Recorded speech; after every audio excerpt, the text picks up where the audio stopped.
Estoy segura de que esa primera cena con Conrad no fue en un restaurante de exquisiteces de cocina fusión, sino en una cámara Hessel, decorada con mucha prolijidad. No sé cómo hicieron. Los de UAPEC no se miden para esas cosas. En aquella ocasión montaron un espacio de lo más cálido. Material de lino, flores blancas, azules y lavanda. Salonero entrenado en Suiza. Como música ambiental, se escuchaba a Michael Bublé cantar a Laura Pausini. A orillas de un relato es el último libro de Carolina Andrade. Es un relato que cuenta la historia de una protagonista que está conversando con lo que parece ser su psicóloga o un analista sobre una experiencia de vida transformadora. Y esa experiencia de vida cuenta un experimento social en donde se pone a flor de piel las nostalgias, los dolores, la muerte y todo eso que nos moviliza como humanos. Aquí la entrevista con la autora.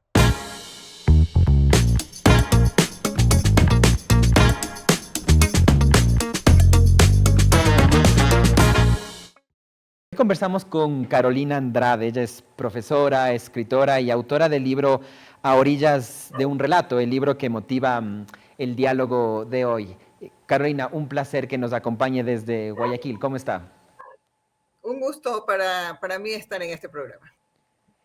Cuénteme, Carolina, ¿cómo introduce usted a orillas de un relato? En caso de que yo lo tuviera que presentar. Correcto, sí. ¿Cómo eh, introduce usted? Ujú. eh, es un texto sobre la dificultad de hablar sobre el dolor. Vale. Yo cuando buscaba palabras para justamente describir lo que acabo de leer de A orillas de un relato, veo que es un libro que además narra lo que parece ser un experimento social, o al principio creemos que es un experimento social, y los lectores, a medida que vamos consumiendo, ¿no es cierto?, el libro, nos damos cuenta que esto de experimento social es más una herramienta de esta protagonista narradora para tratar de explicar y narrar su vida. Una vida que por supuesto está atravesada por dolores, por angustias, por muertes, por amor, por desamor. Y la pregunta es, porque le escuchaba en alguna otra entrevista que usted realizaba sobre A orillas de un relato, ¿nos cuesta un poco hablar sobre nuestras propias experiencias? ¿Es esto algo que motivó, por ejemplo, la escritura del libro? Sí, yo no había publicado nada casi en 12, 14 años. Y Ujú. no era porque no hubiese intentado hacerlo, sino que no me gustaba lo que escribía. Siempre iba al tacho, ¿no? Ese editor horrible que tenemos, primerito. Entonces, hubo un momento en que me dijo, ok, entonces escribamos acerca de no poder escribir, de no poder relatar, de no poder conformar un relato satisfactorio.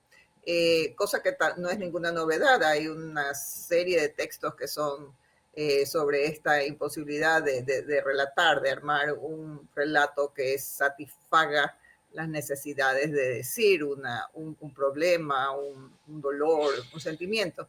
Entonces, por ahí sí hay esta explicación de por qué el libro, ¿sí? Ahora, llegar a la estructura, pues me resultó muy complicado y desconfiaba mucho en que fuera accesible al lector esa estructura, pero después ya con mis lectores, esos antes de publicar, me dijeron, no, dale, que sí se comprende, ¿no?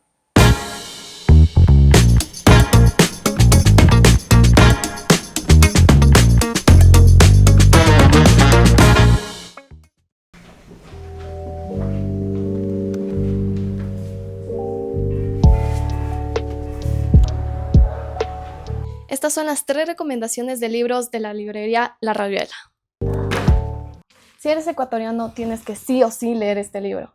Este libro es escrito por Carol Noroña, que se llama Ausencias y trata sobre las crisis que hay en las cárceles. Si quieres saber un poco más sobre la información, no solo que te dan en las noticias, sino de los testigos, léelo, te lo recomiendo un montón. Si eres más de esas personas que te gustan los cuentos de hadas, pero con un tono más perverso, te recomiendo este libro, Cuentos en verso para niños perversos, por Roald Dahl. En este libro te cuentan las historias de los personajes que ya conocemos, como Blancanieves y otras princesas, pero con un humor más oscuro. y no con la típica historia que nos da Disney. Si te gusta la literatura coreana, te recomiendo La Vegetariana, escrita por Han Kang, y ganó un premio Nobel de literatura en el 2024. Esto cuenta la historia de cómo una mujer, haciendo diferentes decisiones como dejar de comer carne, se vuelve una mujer rebelde. De ser una esposa sumisa pasa a ser una mujer rebelde y claro, sí tiene algunas partes que son muy perturbadoras, pero te puede dejar una gran huella.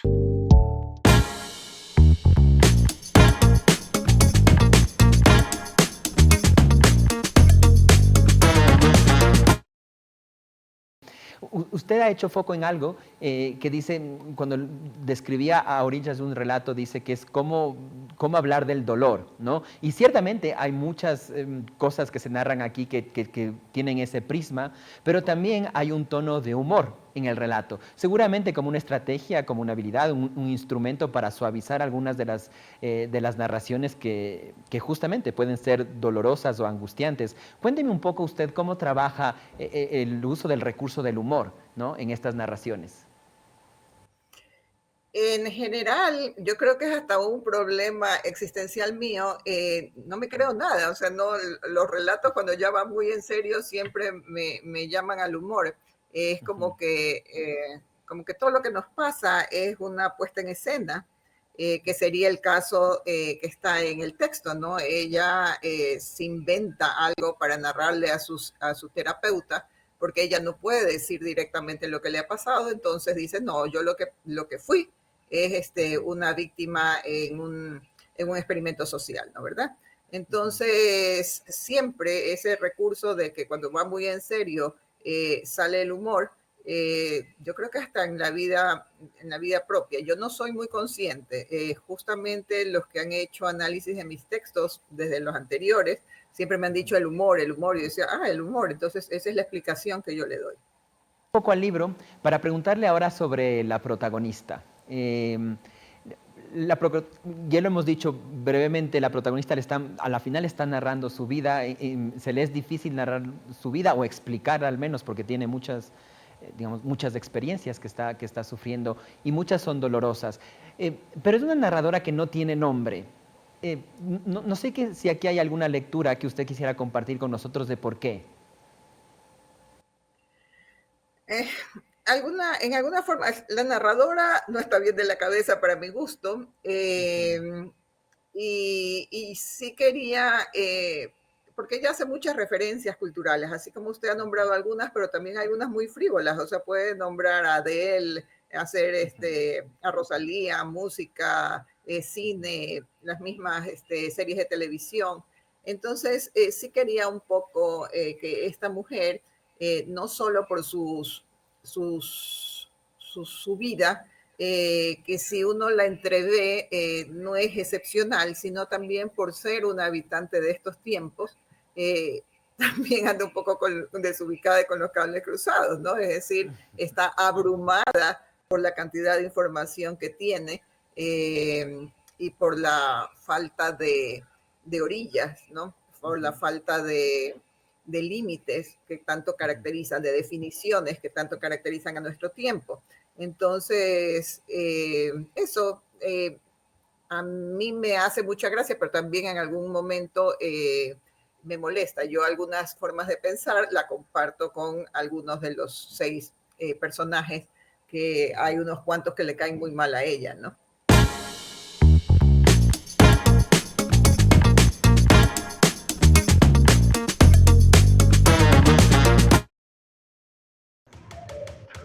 Es lo mismo de siempre. Oye, te tengo la solución. Ese no es el típico libro que te mandan en clase. Historias de cronopios y de famas de Julio Cortázar es raro, divertido y te rompe la cabeza en el buen sentido. ¿Quieres saber por qué vale la pena leerlo? Aquí te dejo 5 razones. Analiza la vida desde las situaciones cotidianas. Este libro se divide en 4 secciones, entre ellas manual de instrucciones, en las que de forma irónica demuestra que acciones sencillas como llorar, subir escaleras o dar cuerda a un reloj se transforman en algo complejo, y así se entiende la vida general usando como ejemplo la vida cotidiana. Las formas de vivir socialmente se convierten en personajes. En otra sección, historias de cronopios y de famas. Estas figuras se convierten en personajes según sus actitudes. Los cronopios, soñadores y espontáneos. Los famas, rígidos y ordenados. Los esperanzas, conformistas y pasivos. Interesante transformar actitudes en personas, ¿no crees? No es un libro que se lee de forma tradicional, se divide en cuentos. Es un libro con varios cuentos sin moraleja ni la típica estructura de inicio, desarrollo y fin. Tú decides por dónde empezar. Todos son metáforas de lo que vivimos a diario y no necesitas regresar páginas, solo analizar lo cotidiano para entender lo que Cortázar expresa. Existe un lenguaje poético, cautivador y metafórico. En estos cuentos de Julio Cortázar, el lenguaje no es convencional. Cada palabra importa por cómo se dice y lo que dice, dejando frases grabadas como: cuídese especialmente de no levantar al mismo tiempo el pie y el pie. ¿Y a ti, qué te dice esta frase? Logra cuestionarte desde un punto más absurdo. Sus cuentos usan lo ambiguo de la realidad, provocando duda y cuestionando el sentido común. Deja la intriga de si podemos ver el mundo de otra manera y la respuesta depende de ti. ¿Y tú qué esperas para leerlo?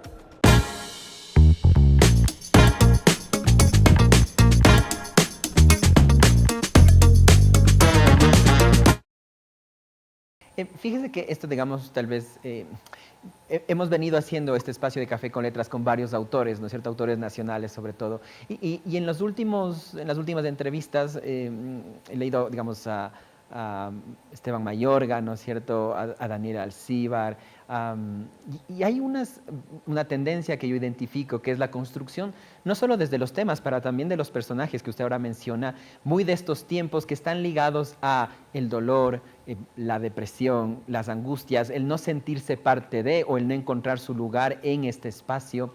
¿Cuál es su reflexión al respecto de tal vez esta tendencia que yo estoy identificando solo a través de Café con Letras, pero usted que tiene estudios literarios, obviamente, no sé si hay una tendencia en la literatura ecuatoriana hacia eso y por qué? Yo diría que no es solo la literatura ecuatoriana, sino en general.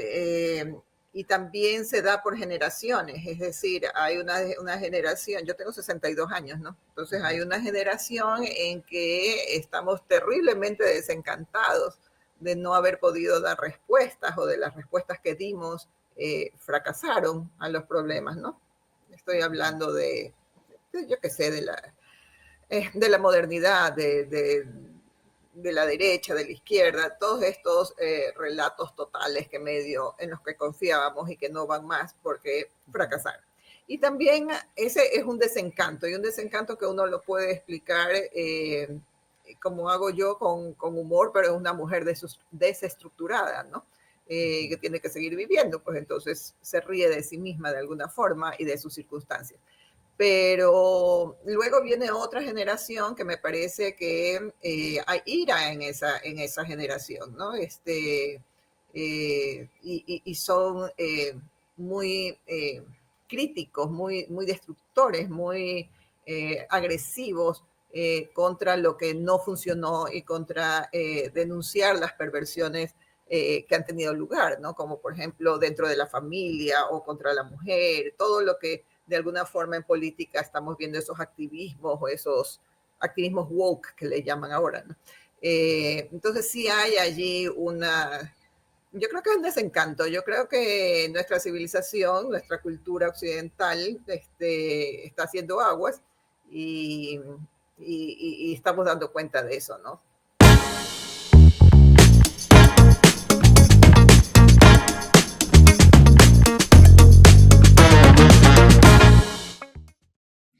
¿Quién dice que la sinceridad no puede ir de la mano con la elegancia? La escritora Alba Cardalda presentó aquí en el Hotel Dan Carto su exitoso libro de cómo mandar a la mierda de forma educada. Aquí en este libro es una guía terapéutica y un poco cómica para que nos ayude a cómo expresarnos y poner límites a las personas que nos pueden hacer daño. El evento se centró en un conversatorio entre Claudia Tovar, la directora del Instituto de Enseñanzas y Aprendizaje en la Universidad San Francisco de Quito, y la reconocida autora Alba Cardalda, quien escribió su exitoso libro, Cómo mandar a la mierda de forma educada. En el conversatorio se abordaron temas de cómo el libro no solo ofrece herramientas para establecer límites con respeto, sino que también se convierte en un recordatorio esencial para cuidar nuestra salud mental. Aprender a decir no, alejarnos de lo que nos desgasta y proteger nuestra paz son actos de amor propio que impactan directamente en nuestro bienestar emocional. En un mundo que a menudo nos exige complacer a todos, este libro nos enseña que priorizarnos no es egoísmo, sino es una forma necesaria de mantenernos sanos, estables y en equilibrio. Que reafirma aquí es que el poder de la autoestima y de la imagen personal y de la seguridad te genera incluso, y explica aquí cómo funciona la retroalimentación neurológica, de que estas creencias de estar siempre disponible para el otro bajan, por ejemplo, en nuestras actitudes. Cuando somos personas disponibles, no nos ponemos en primer lugar. Cómo mandar a la mierda de forma educada despierta un interés inmediato en los nuevos lectores por su título provocador y su enfoque fresco. En una sociedad donde muchas veces se reprime lo que realmente se quiere decir, esta obra ofrece una guía ingeniosa y respetuosa para establecer límites sin perder la compostura. Y si el libro tiene algo que ver con el nombre, yo creo que nos haría bien a muchísima gente. Alba Cardalda, siempre me ha llamado la atención como escritora. Yo sé que escribe muy bien. Ella tiene muy buena imaginación. Además de su exitoso libro, en el evento presentó su nuevo libro, Cómo dejar de ser tu peor enemigo. Alba nos invita a mirarnos de frente, a cuestionar esas voces internas que nos sabotean y a dar el primer paso hacia una relación más compasiva con nosotros mismos. El cómo mandar a la mierda de forma educada enseña a cómo establecer límites a esas personas que no nos tratan bien, que nos faltan el respeto, que nos intentan manipular, que siempre nos ridiculizan o nos critican duramente. Y mientras estaba escribiendo este libro pensé, bueno, pero ¿qué pasa cuando es uno mismo el que se ridiculiza, el que se critica, el que se juzga, se culpabiliza continuamente? Porque muchas veces somos nosotros mismos nuestros peores enemigos, ¿no? Entonces dije, qué bueno escribir otro libro que no vaya de establecer límites a los demás, sino de establecernos límites a nosotros mismos y aprender a tratarnos con el mismo respeto que queremos que los demás nos traten a nosotros. Este evento no solo celebró el éxito editorial de Alba Cardalda, sino que abrió un espacio de reflexión profunda sobre la importancia del autocuidado, los límites sanos y el valor de hablarnos con amabilidad. Un saludo para Udla Chanel.